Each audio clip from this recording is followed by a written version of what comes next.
tugenda kutunuulira abakulembeze abakyasinze okukulembera amawanga wano mu Africa okumala ebbanga eppanvu nga nakati bakyafuga. Namba 9 ye President w'e Rwanda ayitibwa Paul Kagame ng'ono alina emyaka 66 era akulembedde eggwanga lino okumala emyaka 24 ng'ono yakwata obuyinza mu Maaci wa 2000 oluvannyuma lwa President Bizimungu eyali omukulembeze wa Rwanda obudde obwo okusuula wansi tawulo. Mu namba 8 ye mukulembeze wa Morocco ayitibwa Mohammed the 6th oba Mohammed ow'omukaaga wadde nga bano bali mu nkola ya bwakabaka naye ssemateeka wa Morocco awa kabaka obuyinza bwonna okulonda ba prime minister okufuga ebitongole byonna ebya gavumenti nga kino kimufuula omukulembeze ajjudde ow'eggwanga. Ye alina emyaka 61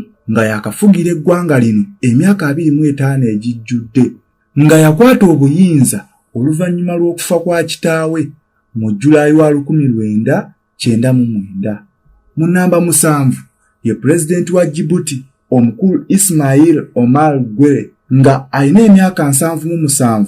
era ye akulembedde eggwanga lino okumala emyaka 25 ng'ono ye yaddira ankowe mu bigere mu Meeyi wa 1999. Mu namba 6 ye President wa Eritrea omukulu Isaias Afwerki nga ono alina emyaka 78 era yakafuga eggwanga lino okumala emyaka 31 okuva mu 1993 eggwanga lino bwe lyafuna independence okuva ku Ethiopia era ng'okuva olwo tebategekanga kulonda era njagala okutegeeza nti pate ye yokka oba ekibiina kye eky'ebyobufuzi kye kibiina kyokka ekikkirizibwa mu Eritrea era nga kye kifuula eggwanga lino okuyitibwa North Korea of Africa.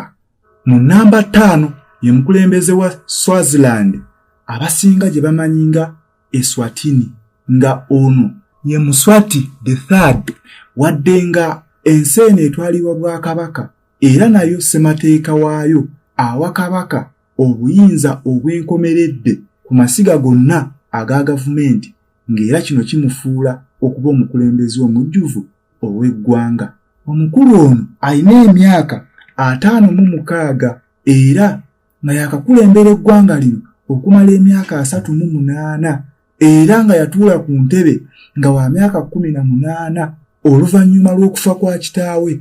mu April wa 1986. Mu namba 4 ye President wa Uganda Yoweri Kaguta Museveni Tibuhaburwa ng'ono alina emyaka 8 yakafuga eggwanga lino okumala emyaka 38 nga yakwata obuyinza mu 1986 oluvannyuma lw'okuwangula olutalo olwakulungula emyaka 5 wajindaba bweddu. Mu namba 3 ye mukulembeze wa Congo Brazzaville ayitibwa Denis Sassou Nguesso ng'alina emyaka 8 akulembedde eggwanga lino okumala emyaka 4 wadde ng'egije tejeekutte wamu olw'ensonga nti yasooka n'atwalako ebisanja 2 nga tavuganyizibwa wabula bwe bagenda mu kalulu ekisanja ekyokusatu ne wabaawo amuvuganya bw'atyo yameggebwa era n'ateekawo obutabanguko bw'agenda okuggwa ng'era ye mukulembeze akomyewo mu ntebe bw'atyo nno ne kimufuula omukulembeze ow'okusatu ku basinze okufuga ebbanga eddene ku lukalu lwa Afrika. Mu namba 2 ye mukulembeze wa Cameroon omukulu Paul Biya ng'alina emyaka 91 nga kino kimufuula omukulembeze asinga obukadde mu nsi yonna era ono yakafugira eggwanga lino emyaka 42 era ng'ekyenjawulo bo ekisanja kyabwe kya myaka 7. Mu namba 1 ye mukulembeze wa Equatorial Guinea omukulu Obiang Mbasogo Nguema ng'ono alina emyaka 82 yakakulembera eggwanga lino okumala emyaka 45 nga yavuunika buvuunisi gavumenti eyaliko mu 1979 era nga kino kimufuula omukulembeze mu nsi yonna asinze okukulemberera ebbanga eppanvu mu nsi yonna.